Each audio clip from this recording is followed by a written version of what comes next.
Welcome to another Splatoon 2 video on the channel. This will be another news roundup video. Apologies for the lack of uploads recently on the channel. I just haven't really had the time to make that many videos. Hopefully that will change from next week onwards, and then my usual upload schedule will return to the channel. So I must apologise about the lack of uploads on the channel, but let's just get on with this news roundup video. The first topic of this video comes in from Liam Robertson from Did You Know Gaming. I will leave a link to their video in the description for you to check out. It is definitely a really interesting video. Basically, Liam Robertson has discovered a game that very much sounds like a Splatoon predecessor that got cancelled by Nintendo in 2011. Now, this game was being made by High Voltage Software, and those developers did make the Conduit and the Conduit 2 on the Wii. Apparently, Nintendo was impressed by how those games turned out on the Wii, so they approached High Voltage Software to make a shooter on the Wii U that the whole family could play. Apparently Nintendo would fund and oversee the project, with High Voltage Software putting in the main development work. Nintendo apparently suggested using water guns in this shooter, and High Voltage Software came up with the idea that maybe you have robots as the playable characters and they will be vulnerable to those water guns, and basically the water would fry the robots' sort of inner circuits. Apparently water was a vital part of the game. Pretty much it was the main mechanic of the game, and you had other mechanics spout from the fact that you got water being the main part of the game.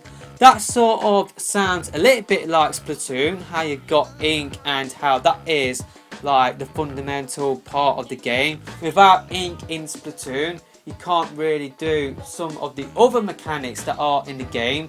Ink is really vital to Splatoon actually existing and working really well.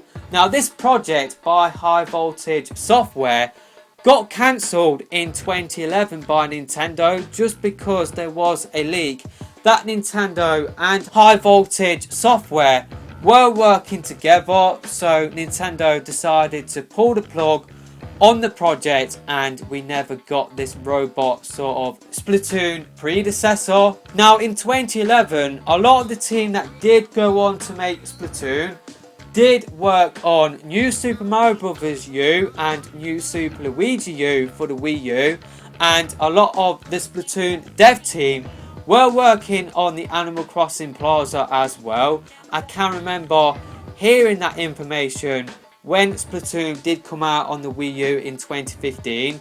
A lot of the dev team for the Wii U game were basically from the New Super Mario Bros. U team and the team that did work on the Animal Crossing Plaza. Now, I'm really glad that Nintendo did cancel this project with High Voltage Software, just because I'm not sure whether we would have seen Splatoon if this game did come out to the public. I'm not sure whether Nintendo would have gone out and developed Splatoon, and for me, Splatoon, it is a lot better than this cancelled project. Of course, we haven't seen any gameplay of this cancelled project, but pretty much the premise of that game, I don't know, I definitely prefer Splatoon. I would have been disappointed if that game did come out and obviously we wouldn't have got Splatoon. Obviously I wouldn't have known that if we did get the cancelled project, but basically from the situation that we are in right now, having Splatoon and Splatoon 2, which are two of my favourite games of all time, I'm really glad that for that to happen, Nintendo cancelled this project with High Voltage Software. So that is definitely really interesting. That is basically a Splatoon predecessor.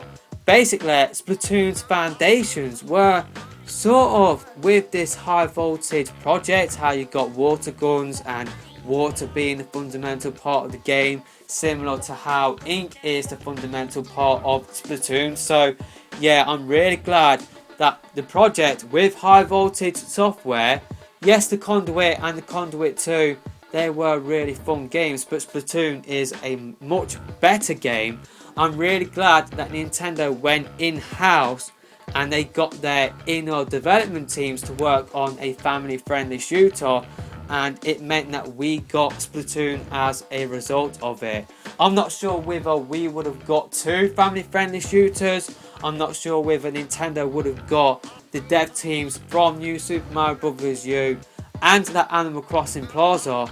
I'm not sure whether Nintendo would have wanted their inner dev team to sort of make a game that would have competed with that game from high voltage software. So I will leave a link to Did You Know Gaming's video in the description. They go into more detail about this game.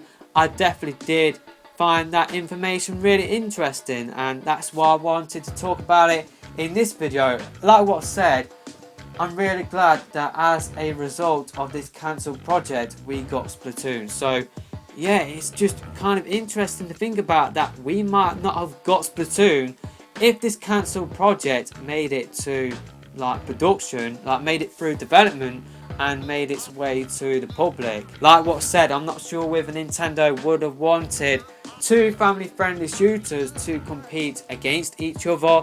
Like what I said earlier, Nintendo would have funded this high voltage project. So yeah, anyway, I spent way too long on this topic. Let's just move on to what I like to call the section where this is the cool stuff that is coming to Japan, but unfortunately it's not coming over to the West, which of course is a regular feature in my news roundup videos. So let's just kick things off with the spy gear.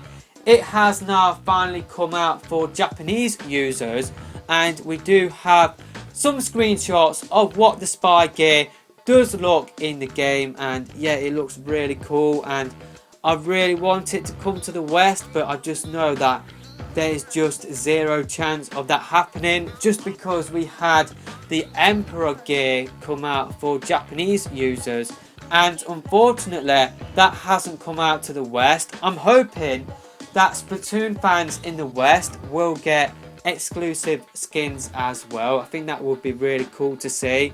Hopefully that will happen in the future, but I just don't think that will happen, unfortunately. Sanrio merch is now available in Japan.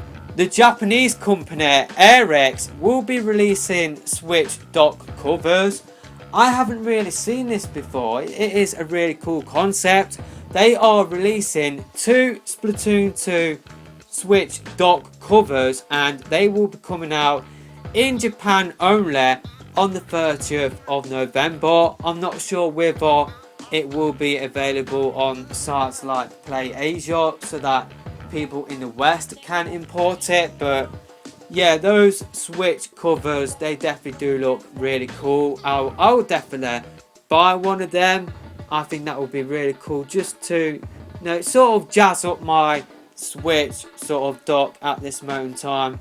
I think that is a cool concept, and yeah, it's just something that I'm sure we will see more of in the future. And finally, we got some Splatfest art that does feature the Squid Sisters and Off the Hook. That is definitely a really cool piece of art. The reason why that the artwork for this weekend's Splatfest in Japan does feature the Squid Sisters and Off the Hook is because this Splatfest was a Splatfest on the original game on the Wii U. So that is why you do see Callie Marie and Pearl and Marina. So yeah, that is pretty much it for this video. I've got another news roundup video hopefully coming out soon on the channel, but that is pretty much it for this video. Let me know your thoughts about that cancelled project in the comment section below, and yeah, we'll see you in the next video.